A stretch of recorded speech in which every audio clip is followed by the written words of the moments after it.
Sæl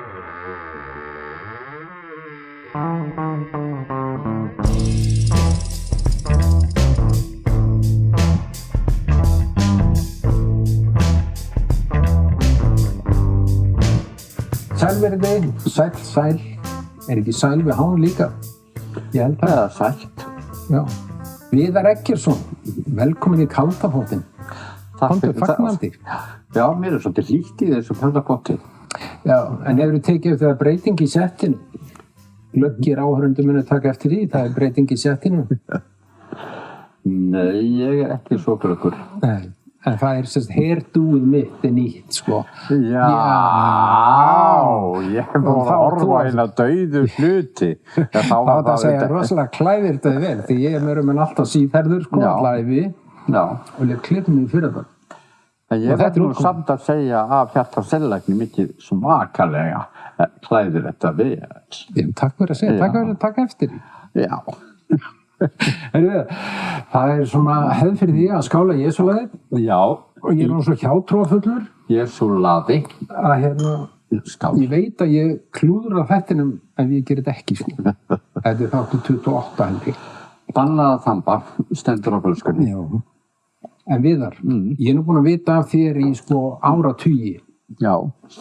50 ár í leiklist, leikari, leikstjóri, handritshöfundur. Jú, geðugur með fallið töfulag. En hvaðan ertu? Hvaðan kemur? Já, það er svolítið, þetta er svolítið merkileg, eða sko, mér finnst þetta alltaf merkileg spurning þegar maður spurður að þessu. Af því við erum nú svo lítið þjóð þó að við erum farin aðeins fjölgandi núna í þessu stóra landi. Við búum ekki í litlu landi, við búum í stóru landi, en við erum fámenn þjóð. Og að vera sko einhvers staðar frá af þessari litlu þjóð þegar maður fer í Íslendingabók og fer nú bara að skoða sko ættfeður sína þá þeir alls staðar á landinu. Og ég segi gjarnan að ég sé alls staðar á landinu og ég stytti það bara niður, ég er alþjóðlegur. En ég sem sagt fæddist í Reykjavík, fluttist 25 árs til Ytri-Njarðvíkur, fluttist 5 ára til Reykjavíkur, fluttist 9 ára til Ytri-Njarðvíkur, fluttist 12 ára til Akureyrar og fór að heiman 17 ára til Reykjavíkur og bjó svo á Akureyri í 2 ár þegar ég var pastoráði leikari þar seinna og síðan 3 ár þegar ég var leikhússtjóri þar seinna. Og svo er ég ættaður eða sem sagt ættfeður mínir eru alls staðar á landinu og hvaðan er ég? Hvaðan er ég? Ég er bara svo við skildir í 7. Já, öll skild einhvers staðar. Ég man alltaf eftir því að ég var leikhússtjóri á Akureyri og þá var svona leikhúsráð og við vorum að fara að setja upp söngleik. Og leikstjórinn og ég höfðum áheyrnarprufur fyrir söngvara í sönghlutverki. Og svo kynnti ég fyrir leikhúsráði svona hvaða söngvarar við höfðum ráðið í helstu hlutverkin. Og hann stoppaði við og spurði, eru þau ekki frá Akureyri? Og ég var eiginlega svolítið hvumsa og ég sagði, nei, ég bara veit það ekki. Þau eru allavega ekki búsett á Akureyri. Ég var fyrst og fremst bara að leita bestu söngvurunum í hlutverkin. Ég var ekki að leita bestu akureyringum í hlutverkin. Þetta er atvinnuleikur sem er styrkt af hinu opinbera, bæði sveitarfélagi og í ríkinu. Og ég segi, ég er bara þann metnað að fá bara besta fólki af mér alveg sama hvaðan á landinu það er. Eða hvað uppröðin þess ef þau eru bara mjög góð og hæfi í hlutverkin. Og þá skulum við mótin hefur verið svona 10% lakari. Möndur við ekki samt taka þá brekar akureyring. Og ég fór að hugsa með þetta og sagði, já þessar nákvæmlega krytur og það gerir stund að í dreifbílinu var þetta milli sko nágranna lágu sko, þetta er næsti bær eða næsta sveitarfélag, næsta þorp var krytur á milli. Eða eins og við þekkjum sem hafum búið meira í þéttbýlinu á milli hverfa eða gata, til hvers fólk að eigast við þetta séu ólíkir þjóðflokkar. Þetta bara sama litla þjóðin, sko. Nákvæmlega. Þetta svolítið ennþá svona þessi bær versus þessi bær. En ég Þannig að ég alþjóðlegur Íslendingur. Alþjóðlegur Íslendingur. Og hefur aldrei búið annars staðar á Íslandi samt. Ná, það ekki. Nei. Já, ýmislegt þetta í lífinu, sko, ég rétt að byrja. Nákvæmlega. En þú fluttir mikið sem krakki? Já, ég flutti mikið þarna, sko. Ég fæddist bara á fæðingarheimilinu í Reykjavík. Þannig á spítalanum. Klukkan 22, mér finnst það svo gaman að vita það, sko. 22. Veit ekkert hvað það þýðir. Og ég var svolítið svona tregur að fara í heiminn. Það var líka önnur manneskja með mér þarna á ferðaleiðinni. Ég er tvíburi. Já, ok. Og ég seti í tvíburi, og það seti ég á tvíburi systur. Og hún fór þarna undan og ég var ekkert alveg strax á því að fara út í þennan heim. Nei. Ég leið ágætlega að því var, sko. Líkt og Þannig að ég syngi ástæð til að fara til útlanda. Og þetta var fyrst þessi tregi minni, þegar ég var tregur við að fara til útlanda. Það var þarna bara strax þegar ég fæddist. Bara móðu kviði og inn í einhvern annan heim. Kannski hafði ég enga trú á öðrum heimi. Ég vildi ekki trú á öðrum heimum. Við fæddust þarna tvö, en við vorum tvíburar sem að móðir mín eignaðist, og hún var nú engin unglingur þegar hún var að verða 33 ára. En hún var í engu sambandi við barnsföður okkar á þessum tímum. Það var ekkert félagsleg úrræði fyrir einstæðar mæður með tvíbura. Það var ekkert fæðingarorlof. Það var húsnæðissekla í Reykjavík. Fólk bjó í kjöllurum og bröggum og bara leiguherbyggjum og svo framins, og hún bjó í ykkur leiguherbyggi. Og þegar hún búin að eignast tvíbura, þá fær hún eitt fæðingarorlof. Hún getur verið heima á launum eins og hægt í dag, og það var engin úrræði. Það var engin, sko, það var alltaf meðlag eða neitt. Þannig, og mikið svona, já, það var mikið stéttaskipting og kuldi í samfélaginu á þessum tíma. Þetta grimmt, og þetta grimmt og frumstætt samfélag. Það sem sko, búið að innprenta fólki sem allsíðufólk eða verkafólk, að það geti sjálfur sér í kennt fátækt sín og stöðu. Og það bara svona, sko, þannig líka hægt að þú hendur sína landi í að hafa samfélag sem tekur tillit til mismunandi fólks. Og að það sem einhver samhjálp til. Þannig getur bara þvegið hendur sínar og sagt þetta bara ykkur að kenna, og passa sér líka á því að láta fólk trúa því. Að það eigi bara að skamma sín og helst ekki að tala það. Að það hafi það slæmt. Þannig að Vesalingskonan, hún þarna á fæðingardeildinu með allt í 2 börn. Hún vissi ekki fyrir henni fæddust að við erum 2 og vissum ekki vona í barni. Þetta á þeim tíma ekki svona. Ekki vitað, ekki auðvitað hægt að koma staði í hvað að gerast. Og þannig að fólk fæðist. Og það verður úr, það bara einu úrræði sem hún fær, að það þarna tiltölulega ný vöggustofa sem búið að reisa. Sem sólarhringsvistun á börnum. Og hún þetta í góðri trúi því að hún sé, og eflaust henni sagt að þetta sé bara henni fínasti staður, þannig að allt handur hreint, alveg óbúrslega hreint. Það svo hreint að það engin litur þarna, það enga myndir þarna, og það eiginlega allt sótthreinsað. Og það svo sótthreinsað að þegar hún búin að afhenda börnin, sem við erum þá brjóstmildingar, við erum 17 dagar gömul. Og hún afhendur hendi og þarna inn í þetta steríla hreinlæti sem að þarna var. Og þá fær hún ekki að snert okkur eftir það í 2,5 ár. Í alveg? Já, það eru þær reglur að þetta svona óþjóða líður, þetta fátæka fólk og einstæðar mæður og svo framvegis sem geta borið með sig alls konar batteríur og smita börnin og svo framvegis, og þannig að börnin eru sett þarna í óbúrslega hreint og svo hreinsað andrúmsloftumhverfi, þar sem engin leikföng og engin litur, ekki myndir af þetta myndir, þetta safna ryki. Og hún á myndarömmum, finnur það örugglega hér, og þetta er örgbúra stjúka myndarömmum. svona, og það mjög stífa reglur á umgengni við börnin. Það allir starfsstúlkurnar allar klæddar eins og séu læknar eða hjúkrunarfólk eða bara í hvítum sloppum og það allt gert eftir klukku. Þarna á að mata börnin, þarna á að stifta þeim og það allt gert bara á 5 mínútur á að taka þetta og svo framvegis. Og það má alls ekki mynda neitt kontakt við börnin. Í alveg? Þannig að börnin voru oftast mötuð aftan frá. Það að segja að sátu starfsstúlkurnar með börnin kannski í kjöltunni en létu þau snúa hnakkanum í sig. Þannig mynduðu ekki augnsamband og mötuðu svo snittilega þannig. Og það var bara eftir steyriklukku hvað átti taka langan tíma. Þannig að það var engin umgengni við börnin önnur en líkamlega þarfir. Skipta börnum, gefa þeim borða og svo spyr maður sig af hverju þurfti bara einn starfsmann á nóttinni.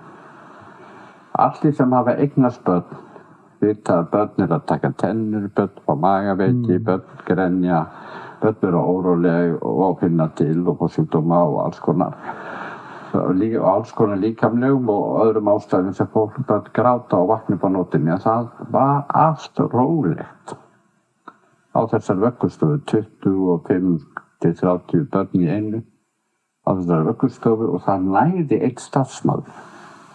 Það hljómar rosa fínt. Ja, mjög undarlegt og það var sem sagt núna í haust sem var stílað loksins að rannsóknarnefnd stílað loksins skýrslu sem gerði rannsókn á þessa vöggustofu að kröfu mín og annarra sem hafðu barist fyrir lengi.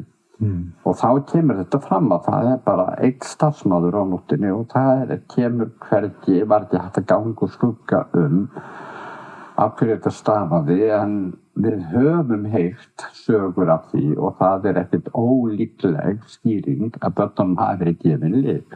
Það hljómar þannig. Ég meina það nánast ekki hægt að við smegum börn, þetta gengur ekki. 25 svona börn, það bara aldrei grátur á nóttinni. Það var líka annað sem hafði líka áhrif á þetta að þegar börn koma þarna inn og sem þeir tekin af maðurum sínum sem bara fá ekki að sjá þau meir eða sem fá ekki að snerta þau meir, fá að sjá þau gegnum gler einu sinni í viku að þá bara börn að gráta og eru eins og þau eiga að sér fyrst sinn en þau lærðu mjög fljótt að það smaraði engin græftin. Þau lærðu mjög fljótt að þýddi ekki að gráta. Wow. Þau lærðu mjög fljótt að vita að þau skiptu engu máli. Það var engin viðbrögð við tilfinningarlegu uppnámi. Þannig að það líka stýring af því af hverju þau þagna. Það eitthvað svona viðtal við forstöðukonu eða það stúlku sem var þarna á þessum árum, fyrstu árunum að svona blaðaviðtali sem hún einmitt að lýsa yfir þessu hvað þetta sé frábært að það bara eftir 2 daga bara þagni börnin og það sé bara allt orðið rólegt. Wow. Það bara byggt í blaðinu eins og þetta sé bara boðberi mikillega góður af tíðinda. Að börn þagni eftir 2-3 daga eftir að koma inn og bara hætti. Ég gerði útvarpsþátt seinna meir þessa dvöl á vöggustofu minni sem var fluttur fyrir 30 árum og hét eins og Dýr í búri sem var svona heimildaþáttur. Ég safnaði það bil 7 klukkustundum af efni þar sem ég náði viðtölum við alls konar fólk og klippti saman í 50 mínútna þátt. Og þar náði ég viðtali við móður mína sem sagði frá þessu og ég gerði þáttinn okkur tvíburasystkinin að því að við lendum kannski á svona sikkert háttinn í gegnum þessa hakkavél sem að vöggustofan. Hún var líka þarna? Já, við vorum þarna inn saman 17 daga gömul og vorum þarna þangað til voru 25 árs. Og venjulega áttu börn ekki vera lengur en til 20 ára. En móður mín átti í erfiðleikum með hún sem ætlaði sér að eignast húsnæði til að taka okkur til sín og hafa okkur hjá sér og einhvern veginn að hafa líka ofan á framfærslu af einhverju. En samt að því að það voru í lindin, barnaheimilinni slíkt, þannig að hún varð einhvern veginn að reyna að hafa einhverja tekjur án þess að fara heiman og sjá þessi börn. Þannig að það dróst á langinn að hún eignaðist þetta húsnæði sem tókst ekki fyrir við vorum 25 árs. Þannig að hún samdi við póststjórakonuna við yrðum lengur svo við færum ekki á annað úrræði og hún segir einmitt á einum stað í þessu þætti ég skil ekki af hverju engu var breytt af því að þau voru orðin svona gömul. Að þau var parið af sama hegðun. Alltaf eins, jafnvel þó værum orðin 20 ára og 25 árs. Enda þegar við komum út 25 árs, þá kunnum við ekki að tala. Við komum út og höfðum ekkert mynd af mótefnum inn í sjúkdómum eða neinu. Við höfðum geymt af einhverju gjörgæslu þannig og við höfðum aldrei verið snert. Nema að munurinn á okkur tveimur var sá að ég hafði af einhverju innsæi eða eitthvað sem ég hafði náð að hylla. Þannig að ég var tekin upp og ég var snertur sem ekki var gert við systur mína. Hún lá bara í rúminu bara alltaf. Vá, hvað þetta sorglegt maður. Og þess vegna fannst mér svo áhugavert að gera þarna þátt að þann koma tvíburarinn á sama tíma og eru alla sama ferilinn. Nema annað botnið algjörlega farið eftir samkvæmt bókinni, hitt ekki. Og það hefur orðið mér til lífs. Og til og með segir móðir mín frá því einu stað, hún býr í Njarðvíkum þegar þetta til Njarðvík, þar sem hún að reyna starfsfélagið íbúð, það ekki hægt í Reykjavík. En möguleiki á Suðurnesjunum þá að eignast þak yfir höfuðið, þar sem húsnæðisætla í Reykjavík bara húsnæðisskortur.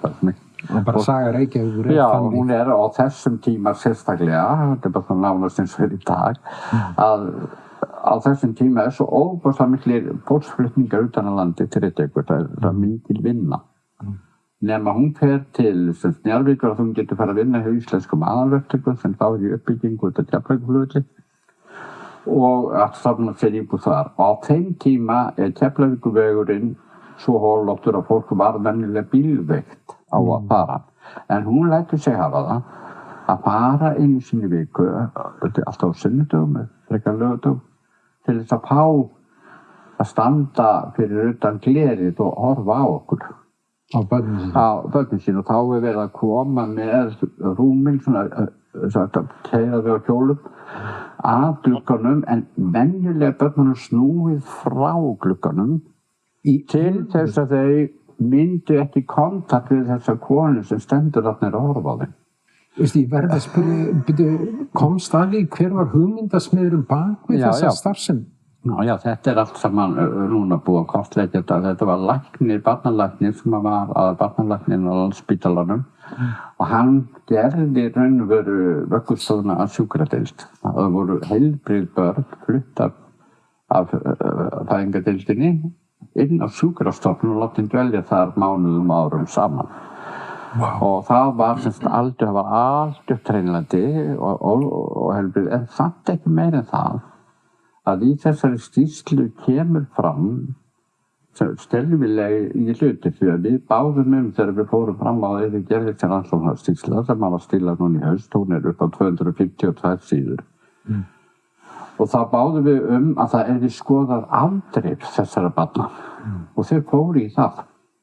Þau höfðu upp á öllum börnunum í stjölum og létu í svona blóðmeinaskrá og tryggingarstofnun og svo framvegis og gerðu samanburð á þessum börnum og síðan jafnöldru þeirra sem voru ekki á vöggustofu. Og það voru helmingi fleiri dauðsföll af þessu fólki sem að síðan var það fólki eftir að það hefði verið vöggustofað fyrir 48 ára aldur. Það voru helmingi fleiri sem fóru á örorku. Þetta eru jafnaldra þeirra. Það voru mörg sem á rekja beint til þessara meðbyrðar á heimilinu. En það sem ég ætlaði að segja frá því ég var að tala að ég hafði fengið annað atlæti að þarna sem í þessum þætti sem ég gerði þar sem að móðir mín að segja frá að þá hún að lýsa í einhverju sinni þegar hún kemur að glerinu og á vonaði að fá rúminn og þá rúminn mitt dautt. En systir mín eins og venjulega í sínu rúmi og liggur það bara og horfir upp í hvítloftið. Og hún sem sett fer og athugar og fer að kíkja einhverja glugga og hvort hún sjáum einhvers staðar. Og kemur að kjallaratröppum sem eru þarna á húsinu og lappar niður kjallaratröppur og þá eru dyr opnar og sést inn eftir gangi þar sem er þvottahús og þar situr ein af starfsstúlkunum í þvottahúsinu með mig í fanginu. Og snýrur að henni eða? Nei, hún var bara satandi eitthvað með mig Okay. En hún er svo forrituð, móðir mín, af valdinu að hún veit að hún má ekki gera neitt. Hún stígur ekki inn opna dyrnar til þess að nálgast barnið. Því hún er svo hrædd að fyrirgera öllum rétti sínum og það verði eitthvað agalegt sem komi upp og hún hafi ekki lengur leyfi til að hafa börnin þarna eða hvað það er. Þannig að hún bara stígur ekki þarna inn, heldur bara horfir inn eftir ganginu og veltir fyrir sér af hverju fær hún að snerta henni ekki ég. Á þessum tíma var líka töluvert ættleiðingar. Það var setið gjarnan að þessum mæðurum. Alls staðar að. Það var á sjúkrahúsinu, það var barnaverndarnefnd, það var pósthöfukona sem áður heimilisins sem áður hafði verið í starfsmaður barnaverndar. Þetta var allt svona fólk úr efri lögum samfélagsins, sjálfstæðisflokkur í efri lögum af lofum í Reykjavík. Það var raðað bara í svona nefndir og ráð eftir bara kunningskap en ekki eftir hæfi. Og þarna sat fólk bara vel meðandi fólk sem var í góðum efnum og dundaði sig að vera í svona nefndum og voru í þeirra ráðstafa líka börnum. Því að auðvitað kostaði það að reka vöggustofu. Það kostaði að senda líka börn í póstur en það kostaði ekki neitt ef að börn voru ættleidd. Þá þurfti Reykjavík ekkert lengur að borga neitt kostnaði þessu börnum. Þannig að það gerðist, þú getur alveg dregið þessa mynd. Það stendur svona fátæk móðir sem á barn á vöggustofunni sem er að reyna að horfa barni þarna í gegnum glerið og við hliðina á henni stendur önnur kona sem er að leita sér að barni og er að horfa á sama barnið. Það grín. Það er staðan og það sem gerðist að það voru óvenjulega mikið ættleiðingar. Tölfræðilega hafa aldrei verið eins mikið ættleiðingar á Íslandi eins og á þessum árum af innfæddum börnum. Það er engin ættleiðingar utanfrá, það er bara innanlands og það hefur hlutfallslega aldrei verið meiri ættleiðingar. Það var haldin bara ráðstefna hjá kvenréttindafélaginu út af þessu hvað er í gangi.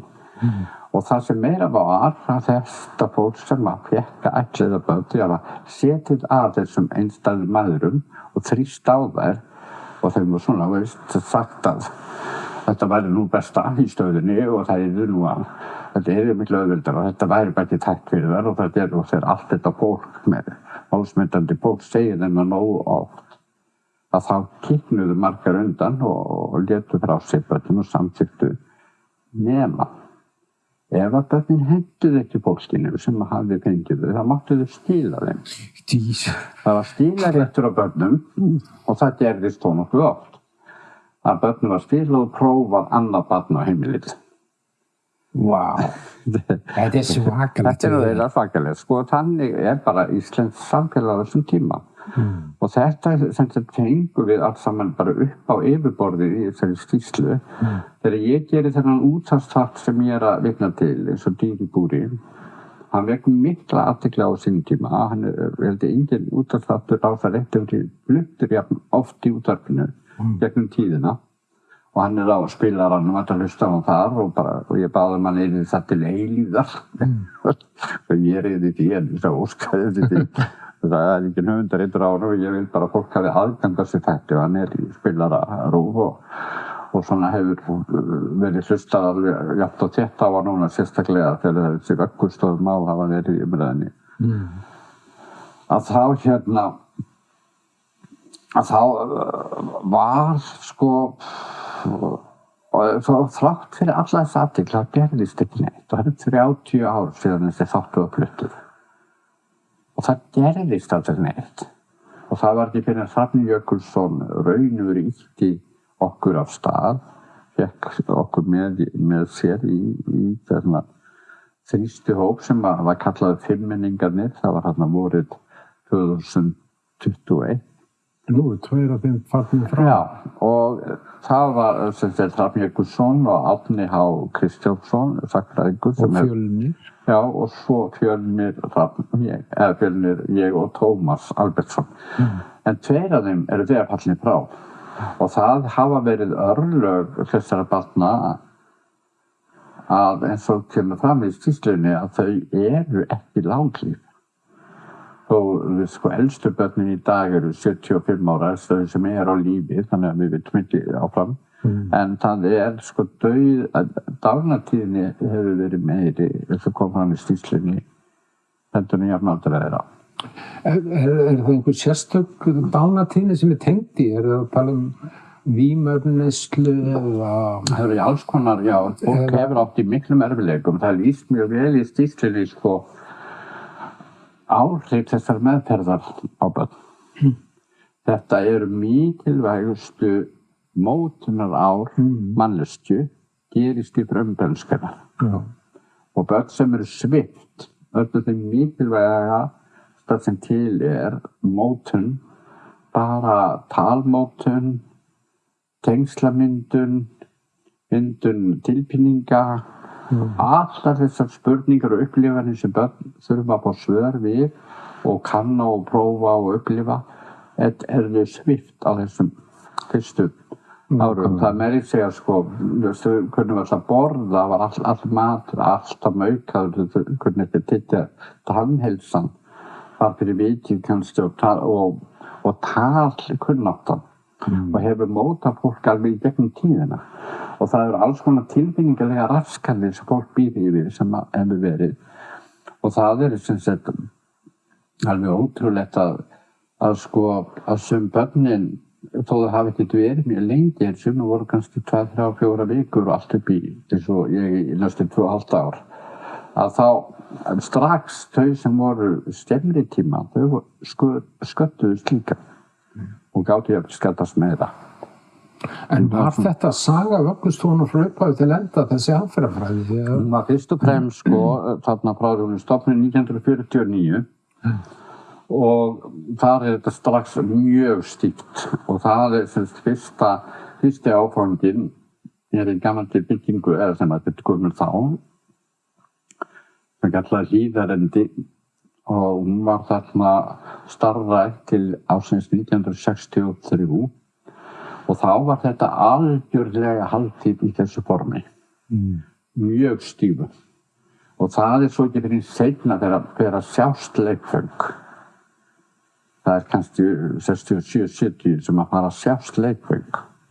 Það voru ekki til leikföng þarna inni og það svona það til sögur á því að það voru þetta starfstúlkur sem voru að vinna þarna sem tóku þjáðust yfir að þurfa að fylgja þessu reglum og voru að reyna að lauma inn húsgögnum eða laumast til að sýna börnum einhverja athygli eða mynda eitthvað svona tengsl sem var algjörlega bannað.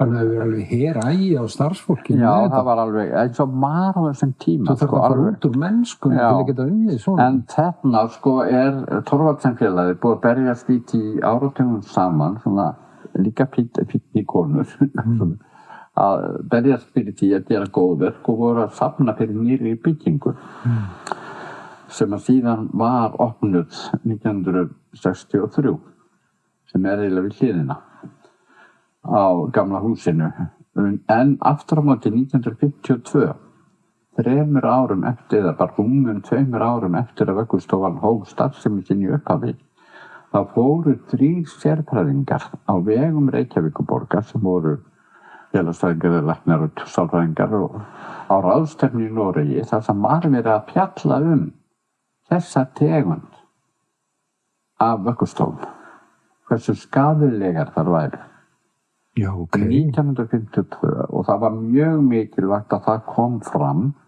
því að okkur hefur alltaf verið sagt síðan þetta var nú allt gert í góðri trú og vissi ekki betur. Jú, 1952 koma þessi menn frá ráðstefnunni og reyna hvað þeir geta að láta vita af því að þetta sé fyrir neðan allar hellur og sé ekki hægt að koma svona fram með börn. Það hefur einhverjum ástæðan þakka mér fljótt niður í því. Það til skjálfest að þeir fara á fund kvennanna í Thorvaldsenfélaginu og biðja þær að vera ekki að fara að opna vöggustofur með þessu formi. Að setja þessa fjármuni í byggingu á einhvers konar annar uppbyggilegri stofnun heldur en þessari tegundu vöggustofu. Það trúaði þeim ekki. 1967 Sigurjón Björnsson sálfræðingur bæjarfulltrúi í Reykjavík fyrir Alþýðubandalagið minnum það verið, sósíalista Alþýðubandalagið. Og hann sálfræðingur og hann búinn að gera þá könnun á börnum sem hafa verið á Hlíðarenda vöggustofunni og athugað hvernig þau koma út og hann heldur svakalega ræðu í bæjarstjórn Reykjavíkur vöggustofuna Hlíðarenda og kallar hana gróðrafstíu andlegrar veiklunar. Já, ok. Og hann segir að það séu skelfilegar niðurstöður sem hafi komið fram í þessari skoðun hans á þeim börnum sem að þarna var dvalið, heldur verið 14 börn sem hann skoðaði og voru 10-11 þeirra sem að báru við þessu mikil einkenni að vera haldið því sem hann kallar hospitalisma sem svona afleiðingar af að vera í svona einangrun og... Hospitalisma? Já, þetta staðlaða kalda eins og spítala voru gjarnan á þessum tíma, það voru þeir reknir svona að það mátti ekki koma í heimsókn en það stóð kannski í viku en börn sett til dvalar á vöggustofu vikum, mánuðum, árum saman eins og þau séu fársjúk og séu bara þurfi að passa að ekkert utanaðkomandi gerist og hann sem sett heldur þessa ræðu og hann starfsmaður þá Reykjavíkurborgar, einhver heilsufarsviði og hann missi vinnuna. Hann úthrópaður, hann sé að ráðast á fína frúr og betri borgara í samfélaginu. Þetta gert að pólitísku máli, hann sjálfstæðisflokkurinn sem bar ábyrgð á, hann var í meirihluta, einn í meirihluta í alla þennan tíma sem vöggustofurnar voru reknar, alveg til ársins 78.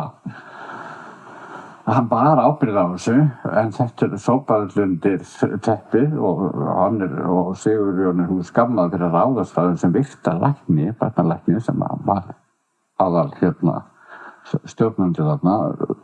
Hann missi vinnuna, hann Sigurjón Björnsson og konan hans líka sem félagsfræðingur. Þau eru bara flæmd úr sínum stöðum eftir þessa ræðan. Og þetta verður mikið mál tíma í bæjarstjórn. Þetta þetta skandall, en það bara leggst allt viðtal. Mokkinn og alls bara... Allir bara að svæfa þetta mál og auðvitað öskra á sendiboðan og hóta honum öllu illu fyrir að flytja svona tíðindi. Þetta rekið til 1979? Já, já, Hlíðarendi til 63, síðan opna Thorvaldsenfélagið þessa nýju glæsilegu byggingu sem fyrir vöggustofu og hún starfrækt til 1975, minnir mig, 75. Og þá starfseminni breytt í einhvers konar unglingaheimili með vöggustofu deild. Unglingaheimili með vöggustofu deild? Já, þetta var fyrir börn og unglinga sem var aftur við missi vandamál að stríða og þar var stofnuð vöggustofu deild sem hélt áfram og núna sem sett bara í gær sem í gær 50 dagur við erum að taka þetta upp á föstudegi. Í gær það var samþykkt í borgarráði af því að rannsóknarnefndin hafði bara skoðað til 1975. Það var samþykkt í borgarráði í gær að setja það nýja nefnd til að skoða þessi síðustu ár sem við höfum alltaf beðið að væru líka skoðuð. Sem eru ekki í þessari skýrslu? Já, sem ekki í skýrslunni. Þeir höfðu stoppað þessu vöggustofur-rannsóknarnefnd, hún skilaði sér mjög vandaðri og merkilegri skýrslu. Og núna semst á að skoða þessi síðustu ár, hvernig reksturinn var þar og hvernig meðferðin var. Og þá var borgin líka sér rakt á þá. Gerði þennan samning, já, var að rekka þetta, já, Thorvaldsen afhendi borgin þetta húsnæði. Og það var mjög merkilegt, sko, þegar að verið að svona bara í saumana með Thorvaldsen félagi, sko, þá þóttist hann ekki hafa komið nálægt þessu. En þær ástildu sér þann rétt þegar að þau afhendu þetta nýja húsnæði að þær fengju að ráða 2 plássum bara svona framhjá kerfinu bara þær þetta svona skólmennsku sinni svona útlitaða plássum á þetta bæri í gegnum svona helt formlega ferli svo við viljum að hlutinni séu kannski svolítið formleg þannig að þær gátt ekki lengur tvegi hendur sína að þetta kom í ljós að þær höfðu haft þennan aðgang og ráðslafa plássum eftir að heimilið var stofnað. En það svo sem, sko, það þessi bara, þetta saga samfélags sem var svo grimmt og kalt en maður svolítið hissa hversu lengi það var og hversu nálægt okkur í tíma. Alltaf með okkur sem orðnir eldgamlir, sko. Hvað nálægt okkur í tíma? Ég gamalt Silungapolsbad, sko. Veist, og Breiðavík og það voru jafnaldra mínir og alls konar svona staðir sem voru mjög brútal. Og vistheimilanefnd á sínum tíma, hún var beðin sko, sérstaklega við gerum þátt. Þá var sko vistheimilanefnd bent á að skoði ekki vöggustofnar. Og þá bara kom þetta svar. Það engin ástæða til að reka góð og velreikin heimili. Wow. Og það var alltaf sagt, sko, það var ekkert ofbeldi. Og við sögðum... Þögn ofbeldi líka. Nei, og við sögðum líka, það ekki bara ofbeldi sem líkamlegt ofbeldi. Það líka ofbeldi að svipta unga barn þroska. Tilfinningaþroska, að svipta barn það að geta þroskast á eðlilegan hátt. Á mikilvægustu mótunarárum þess. Það ofbeldi og það það sem rannsóknarskýrslan segir beinum orðum. Börnin voru beitt ofbeldi. Núna loksins í dag það viðurkennt að það hægt að beita unga börn öðru ofbeldi heldur en bara líkamlegu ofbeldi. Það hægt að beita þau andlegu og tilfinningalegu ofbeldi og það var gert í ómældum mæli þarna. Og það var ákveðinn sigur fyrir okkur sem að börðust í þessu. Það að fá þetta viðurkennt að þetta hefði verið ill meðferð á börnum. Og þau hefði verið beitt ofbeldi. Og þess vegna núna full ástæða til bara að kanna var vöggustofudeildin, hversu miklu mæli var hún á svipaðan hátt rekin og vöggustofan áður. Og það var svolítið merkilegt að þegar að ég gerði þennan þátt í gamla daga sem að flyttu þá stoppaði ekki síminn hjá mér þetta var áður nokkur átti tölvur það fengið messenger og það var bara svona sími og gamla landlífa gamla bara sími og símsvari hann flyttist þetta símsvari hjá mér alveg fólk hætti að hringja eða eitthvað og það hringdi manni kona í mér sem þá til ung koma og hún sagði ég var að hlusta hana þáttinn og nú skil ég nú loksins skil ég því að í þessu húsi þá núna leikskóli og ég var að para með son minn að búin að fá pláss á þessum leikskóla og ég fer með hann og ég kem og þegar dyrnar opnast og ég stend í dyrunum þá þyrmir svo yfir mig að ég segi við sjálfa mig ég set ekki son minn hérna inn og ég skildi ekki akkur ég var svona, akkur ég lét svona og nú hlusta ég þáttinn og ég veit að ég var vöggustofubað og ég var þarna inni. Wow. Og bara, allt bara fann í undirvitundinni einhverja svakalega vondar minningar sem hann átti sem unga barn sem kom upp og bara ég læt barnið mitt ekki hérna inn þó þetta verður orðið allt önnur stofnun þá bara venjulegu leikskóli. Það kom líka til mín ungur maður sem svona í gegnum sameiginlega bíl, þá fengið sko það mætti koma og hitta mig. Og við mælum okkur mót og hann kemur heim til mín og vill ræða við mig. Og þá segir hann mér frá því að hann hafi sem unga barn verið ættleiddur af konu sem hann var að læra, ég menn þetta var sálfræði eða geðlækningar í háskólanum. Og hún var einstæð, þessi konan sem tók hann að sér, bara pínum postið. Og hún gæti ekki haft hann, svo hún, einhvern tíma, svo sett hann á vöggustofuna. Og hann sagði, ég má ekki tala með þetta, þegar móðir mín virtursálfræðingur, að hún hafi sett mig á þessa vöggustofu. En það sem gerðist þar, að ég var að fremja sjálfsmorð á vöggustofunni sem unga barn. Þá eins og gerist, þú getur gest með börn sem að fá ekkert tilbyggingarlegt, enga örfun eða viðmót eða neitt og þau slökka á sig. Og hann hafði beinlínis slökkt á sig, hann neitaði að taka henni fæðu og hann bara hætti að lifa. Og það kom amman svo bjargaði honum, og þegar amma mín kom og bjargaði mér út, annars hefði ég dáið og bara dóið. Það var svona líkgeymsla í kjallaranum í húsinu. Það var hægt að stýra, sko börn voru stýrðar líka. Þau komu óstýrð inn, eins og stendur á skýrslunni minni sem ég fekk frá borgarstjórasafninu, óstýrður. Og svo kemur nafnið eftir að því að nokkrum vikum eftir að koma inn hafði ég verið stýrður og það hafði ég verið stýrður þarna inni.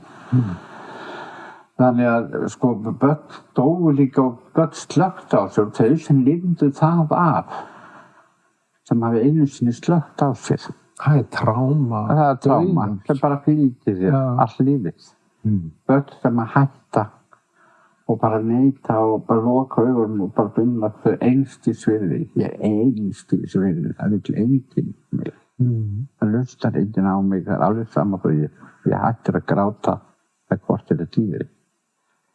Það þetta sko sem mjög sko, það eru barnasálfræðingur sem einn af skýrsluhöfundunum sem stiluðu þessari rannsóknarskýrslu og hún fer mjög vel í þessi mál. Hvaða afleiðingar þessi meðferð á unga börnum hefur á fólk til frambúða í lífinu. En þetta svo sem bara 2,5 ára af ævi minni. Og nú ég að verða 70 og nú eigum við eftir 67,5 ár af ævi minni. Og við erum kortir eftir. Já, við erum kortir eftir. Þetta svakalegt að heyra þetta. Ég fann við takk í hjarta að heyra þetta. Ég vissi af þessu. En að sitja hérna og horfa á því og hlusta á því, ég alveg bara fyndi samkenndar. En það var sko eins og að þetta var svona mikið drama í mér, að mér fannst dramatískt að taka okkur tvíburana sögu okkar inn í hana þátt. Ég var fyrst sko að reyna að finna einhver aðra sögur og þetta var nálægt mér. En svo, þetta svo mikið drama, þetta tvíbura. Þau fá svolítið tvíbura meðferðina. Systir mín sem lá, það var enginn að stifta sér henni, nema bara sem byrja að stifta og bleiðu það. Ég finn að borða eitthvað slíkt. Hún liggur og hún kemur tílið út og það algengt. Algengt á vöggustofubörnunum að þau eru til þess að var ekkert að horfa á. Það kannski ein misfella í loftinu. Og þetta eru viðkvæm augu unga barna og börn sem liggja svona á bakinu, sem þykir ekki mjög gott fyrir unga barna að liggja á bakinu á heilu dagana, að þá gerðist þetta.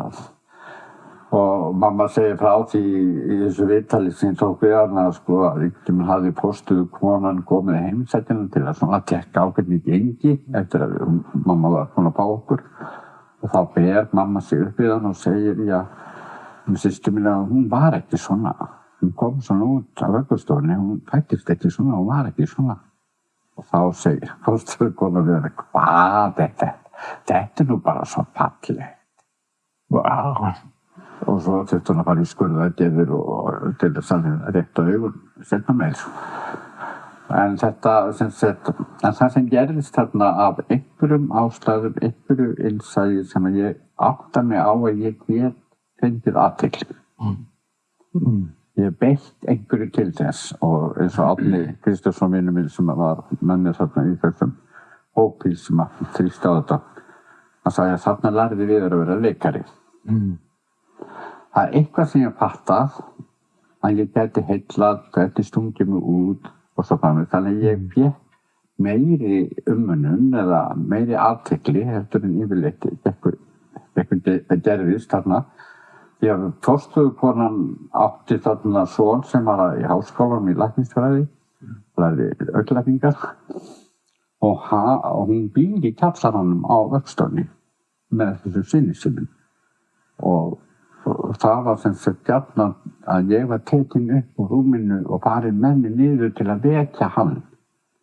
Bara þetta að taka mig upp og fara með mig og láta mig vekja einhvern. Það miklu meira heldur nokkuð annað barn fékk. En þú átt enga minningar þegar þú það ungur að það er enga minningar til af. Sem betur.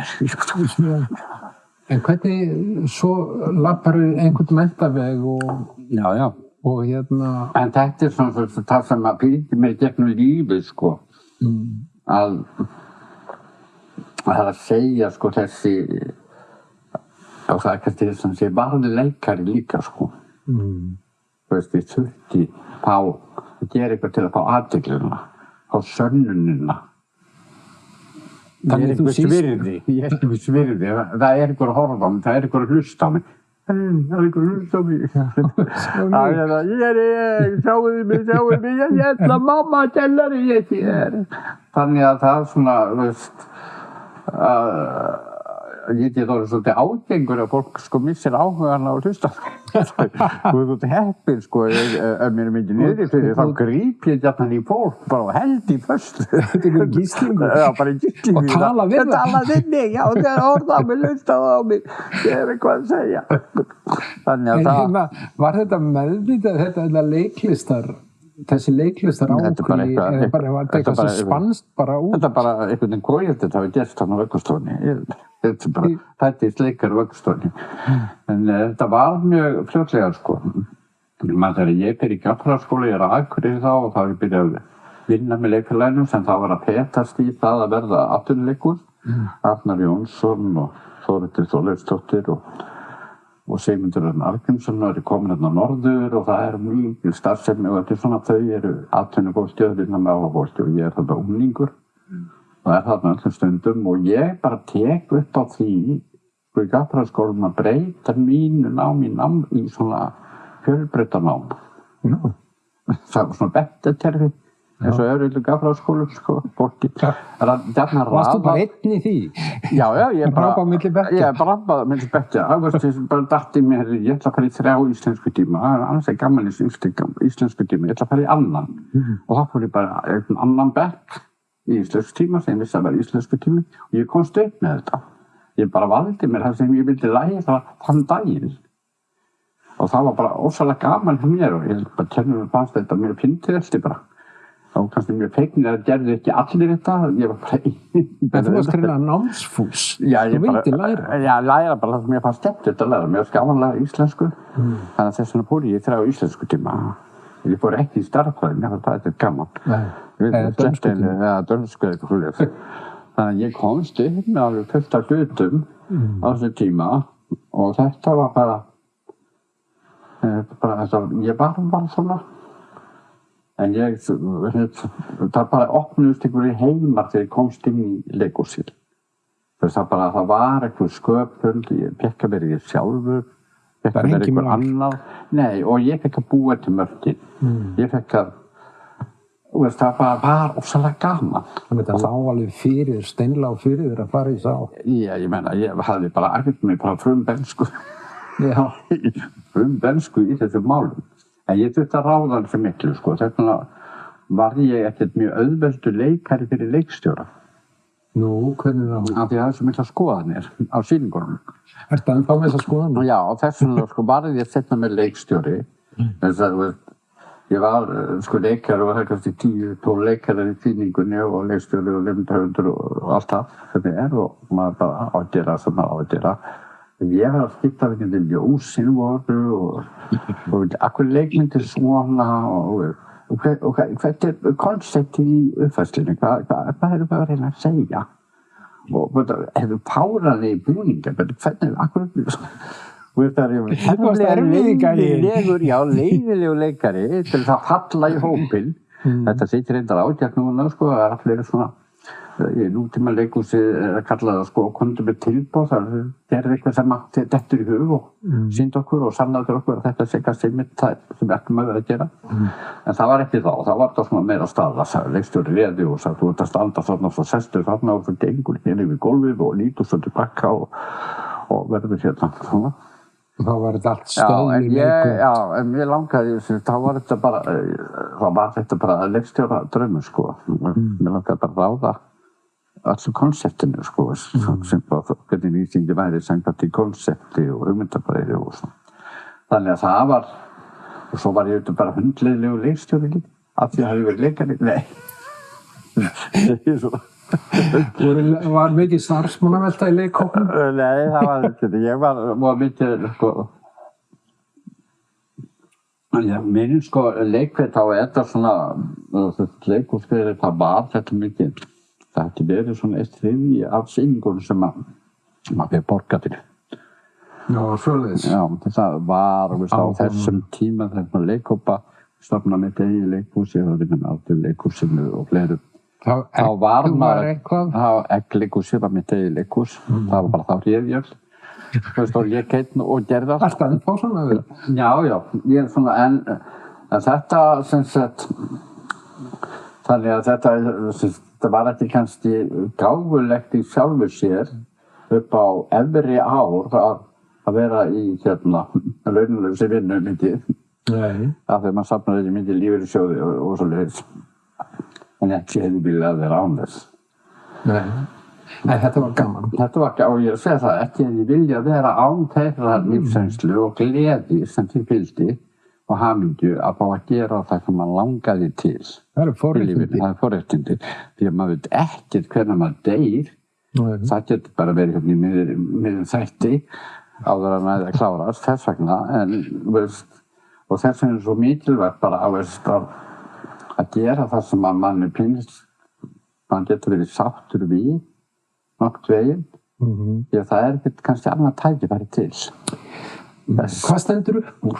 Hvað er svona, ef þú horfir tilbaka, ég meina þetta er 50 ára leiklist og leikstjórn og þú er búin að lifa þetta og anda þetta, hvað svona, er það Dracula í Írlandi? Það var bara svo skemmtilegt að hætta með því að drepa fólk, aðra og býta fólk. Já, þú veist, það var alltaf bara fullt af svona skemmtilegu toppum síns tíma. Þú veist, maður var alltaf að leika besta hlutverkið, eftirminnilegasta, eftirsóknarverðasta, hverju sinni. Svo kom bara eitthvað nýtt og það var líka æðislegt. Svo kom eitthvað nýtt og það var líka æðislegt. En mér fannst búið gaman að þetta var svona eiginlega mitt síðasta hlutverk að fá að leika Dracula grifa. Því að Dracula er svolítið merkileg persóna, það er skáldsagnapersóna byggð á svona undirvitnum og sögum sem að ísci rithöfundurinn Bram Stoker skrifaði og kom út 1897. Og hún fjallar á öðrum leyti, þetta mjög kynferðisleg bók. Nú, það?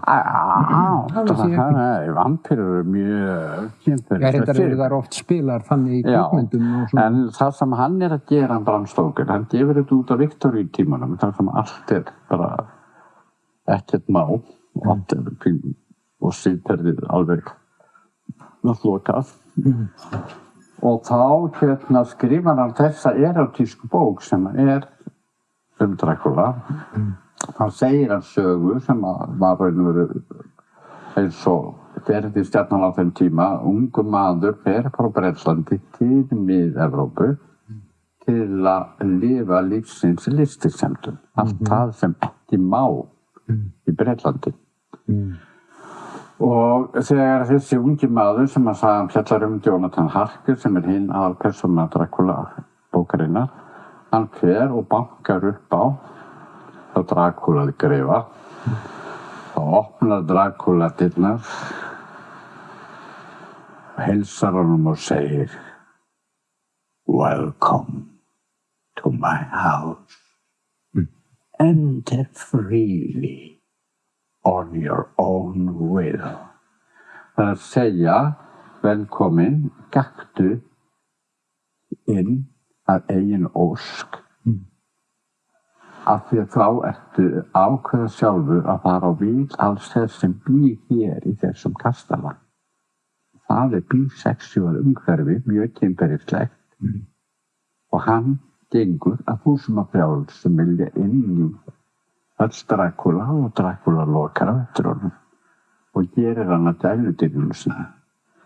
Og þar lendur hann í glónum bæði á konum og körlum og öllum sem að allir pakkinn bara. Já, og í vampírufræðunum þá eru hérna blóðugu varir vampírunar sem læðir hann á munnveikkonum og rauðar varir eru vagina. Já, meinar. Þú snýrð henni, þú snýrð vörunum upp á endan þá ertu komið blóðuga vaginu og í Dracula sögunni þá eru táknir samfarir leið og vampíran bítur á hálsinn og kemur blóðið út. Þetta var greinilega hugsaverk. Þetta er mjög hugsaverk og það er bara að pæsti við þetta og svo íðurlagði Hollywood þetta með að gera alltaf svona í kjól og hvítt. Jú. En þetta miðaldaprins sem getur ekki dáið. Alltaf í smóking. Já, hann á 15. öld og hann búinn að lifa alla. Það bara allir út af fyrir löngu dauðir og hann alltaf kynnast ykkur nýju fólki en hann drepur alltaf jafnóðum og hann svo einmana. Hann getur ekki dáið. Og hann verður bara eilíflega til og það svo sorglegt að hann leiðist alltaf til að langarnir hans og frá það verður alltaf til þess að tortíma þessi nýja lífi sem nýja leikvandir hans fyrir sinni en það líka svolítið skemmtilegt Bram Stoker var einkaritari eins frægasta leikhúsmanns Bretlands á þessum tíma sem að leikari sig Henry Irving og með þess að myndastikt af hann í Covent Garden í London. Hann var svona það sem er kallað dressir eða aðstofamaður og það liggja svona stúdíur á bakvið Dracula-bókina að þetta sé þá tvo. Henry Irving var algjör blóðsuga. Hann var eins og ungi maðurinn, Jonathan Harker, Bram Stoker, sem kom til oss. Og það er svona...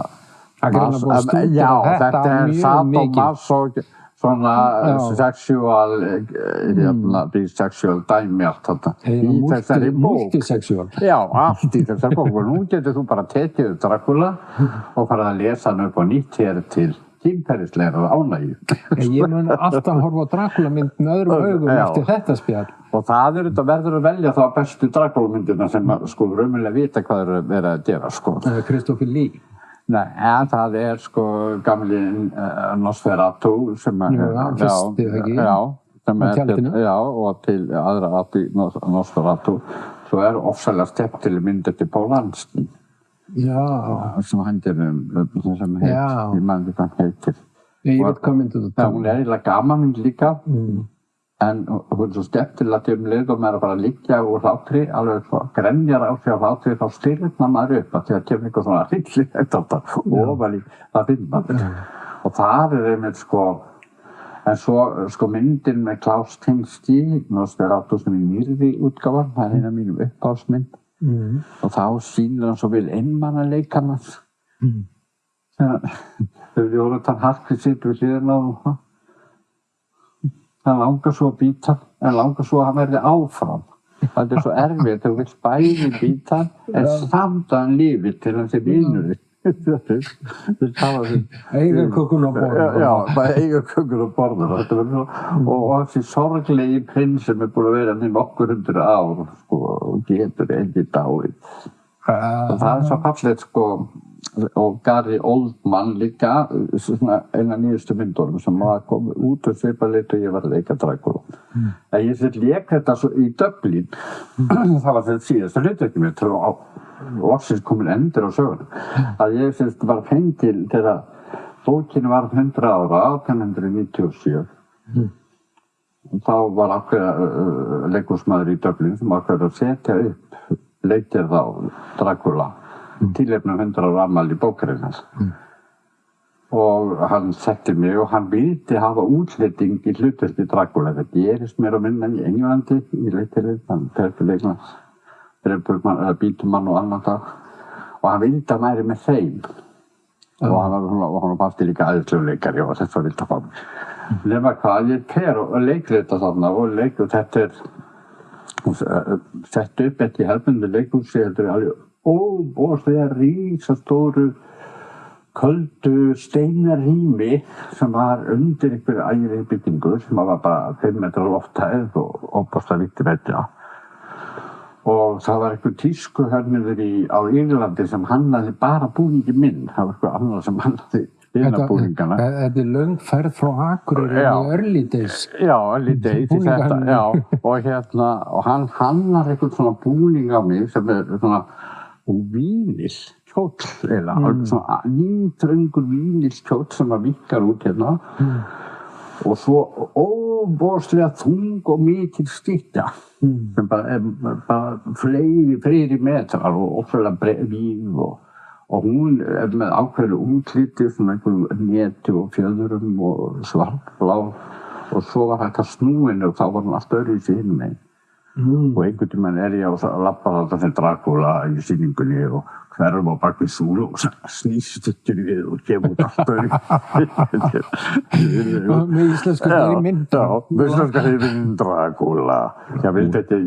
Leikstjórinn vildi ekki segja Dracula eins og Bretar myndi gera þetta Dracula. Það var svo austur-evrópskt þetta kemur frá Rúmeníu. Og ég var hérna, en svo leiku eins og á Bretlandseyjum, þá eru leiksýningar hverju kvöldi. Og leikur ekki bara einu sinni tvisvar í viku, það bara hverju einasta kvöldi. Og svo alltaf minnst einn dag í viku sem eru 2 sýningar. Og þetta var 3 tíma sýning og ég var á sviðinu alls tíma. Það árið. Já, og það var leikið, á laugardögum var leikið 2 sýningar. Það var önnur sem byrjaði klukkan 8 kvöld og var til 11. Svo byrjaði næst á miðnætti. Og var til. Og gekk þetta lengi? Já, það voru nokkrar vikur svona. Þetta bara ákveðnasta sýningatími í bresku leikhúsi, það nokkrar vikur. Nema þegar voru 2 sýningar. Þá var ég búinn að leika í þessu vínilbúningar að sjóðsöðsri. Og svo klukkan 11 þegar sýningin var búinn og þá fóru hinnir úr búningunum og hinnir leikararnir og skruppu og fengu sér eitthvað á milli sýninga. Nema ég var eftir leikhúsinu. Þegar ég svitnaði svo mikið þegar eftir vínil einhverju dæmi, það bara andar það ekkert. Þetta mjög grennandi og fólk vantar svona merna þetta verið orðin grind og svettsút. Alveg svettsút. Þannig að ég bara fer úr þessu og alveg rennandi blautur og þetta svona eins og í Bretlandi rakt og kalt þegar vetur til. Og ég fer úr búningnum og setur eitthvað frá mér og reynir að þurrka mér og svo þegar sýningarnar kom aftur, þá ætlaði ég fyrir búningin, þá var hann ennþá blautur, bara ískaldur. Þess að fara í blautan frosk? Já, fara í blautan og fara í hann og til þess að leika aftur í þeirra klukkutíma. En vel gert. Já, en það var ekki gaman að enda svona, sko. En þetta síðasta hlutverki sem leikari? Já, þar til núna í vor, þegar 25 árum síðar, sko, þá var ég leikið Marasat sem var kynnt sem svona leiksýning fyrir eldri leikurum, 70 ára og eldri. Nema ég var undir lögaldri, það var svona endamál. Ég var ekki orðið 70 sko og ekki. En þannig að ekki láta það fara. Þetta var selt eins og verið 70 ára eldri. En það var þarna einn sem var ekki ári, var undir lögaldri. Og það finnst mér mest gaman og svona stefnilegu. Þannig þú ert ennþá að fikta við leikhús? Já. Ég bara að leika í einhverju sjónvarpsmynda, flotti og svona smá. Maður sér þið bregða fyrir stundum. En hvað planið? Nú erum við komin vel á tíman og fyrir Gunnar Bjarni að setja þumalinn á loft. Já, það bara gott. Hvað planið? Hvað ert að gera af þér þessa dagana? Ég voða mikið að vinna fyrir eldri borgara. Já, alveg. Ég mikið í hagsmunamálum þeirra. Ég búinn að vera að vinna í hálfu starfið sem skrifstofustjóri á Landssambandi eldri borgara sem nú eiginlega raunur eina starfið á þeirri skrifstofu. Það þessi hálfi skrifstofustjóri. Helgi Péturs hann formaður félagsins og ég starfsmaður. Og og við erum bara í ýmsum kjarabaráttum og réttindabaráttum fyrir eldra fólk. Það 67 plus? Já, það raun og veru 60 plus. Nú, ég get gengið í fyrir. Já, getur gengið. Það grái herinn? Nei, það svona ákveðin hópur innan hreyfingarinnar sem tók sér saman. En svona það eru 55 félög eldri borgara all land og aldurstakmarkið í þau félög eru 60 ár. Það vera 60 ára. Og við erum svo send og þá fólk farið að huga svolítið af því hvernig það þarf að hafa lífið þegar það hættir að vinna. Einhvern tíma hættir fólk að vinna yfirleitt. Og oftast 67 ára aldur, sem ég gera það. Ég ekki hættur að vinna og þá þarf að huga af því hvernig það ætlar að lifa af lífið, ef þú vilt lifa áfram. Og það svolítið, af því þessi hópur svolítið réttlaus í samfélaginu. Hann getur ekki beitt fyrir sig verkfallsvopni eða neinu slíku, hann enga samningsstöðu. Hann ekki með þannig stéttarfélag sem getur sett allt stopp. Það ekki að koma að semja við okkur. En þannig við erum fyrst og fremst þrýstihópur. Hagsmunir og vekja athygli á málefnum þessa fólks sem eru mjög misjafnlega statt. Fólk alveg frá því að vera mjög fátækt yfir að hafa það mjög gott. En það eru yfir 70.000 manns orðnir 60 ára og eldri. Er það svo mikið? Já, þú bara hverfi í einhvern fjölda. Við erum náttúrulega babyboomers. Já, við erum babyboomers og það svo mikið af tíðslum að koma inn núna. Og það eru rúmlega 50.000 mann sem eru 67 ára eldri, sem hefðbundni eftirlaunaaldur.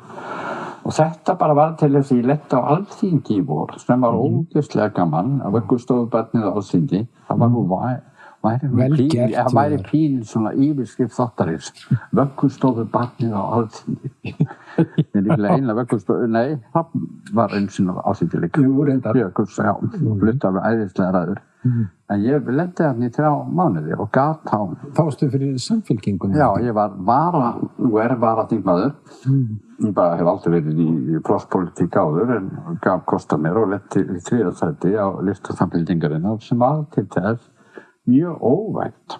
Hún staða komið að varaþingmaður sem var fyrir ofan mig gat ekki leyst af fyrsta og eina þingmanninn í þessu kjördæmi, Reykjavíkur Suður, sem formaður flokksins, Kristrún Frostadóttir, sem þurfti að fara í fæðingarorlof. Og til þess þurfti að fá vöggustofubarn til að leysa af þingmann í fæðingarorlofi. Vel gert. Já, það passa mjög vel. Og þess vegna lenti ég þarna í 3 mánuði á þingi og fannst bara og bóðslega gaman. Ég svolítið nýjungatjarn, mér finnst gaman að fást í nýja hluti. Ég leiðist, ég vildi að vera mjög lengi að gera það sama. Ég hef sjaldan getað verið lengur en 4 ár á sama vinnustað. Það er minnst að bara fá eitthvað nýtt, nýjar áskoranir og bara glíma við eitthvað nýtt. Þannig að ég núna ég búin að vera 4 ár hjá Landssamtaki eldri borgara og ég að fara að hætta. Ég er búin að vera í 4 ár, ég ennur sitt leikur, ég er búin að vera 4 ár. En ég alveg til í að vera 4 ár á Alþingi. Bara do it. Heiðar, snillingur. Gaman að hitta þig. Takk sem þið. Takk fyrir að bjóða mér. Ég næstu vissi ef ég leikið á þessu sviðingtíman. Ég þori ekki að sverja fyrir það. En við hjónin erum alltaf opnið fyrir nýjum hugmyndum. Kannski kemur bara með einleik og við bjóðum sveitinni að koma inn í salinn. Já, þá þarf ég svo mikið leikmynd og lýsing. Þú bara túlkar tréð og axanum. Já, geri það. Takk fyrir mig. Bara takk fyrir að koma við þar, frábært að heyra söguna þína og liðbyltingin, myndu það. Og þið fljúgu nú með heiminskautum í skoðanakönnunum í dag, Samfylkingin. Ef ég verði í framboði, þá verður þetta voða gaman. Do it. Þið sem eru að horfa, þið getið sett okkur mail á tyratýr.is og ég vil þakka ykkur sem hafa sett mér mail og skilaboð og þakka fyrir ykkur og velkomið. Haldið áfram að horfa og við Lifi byltingin. Skál.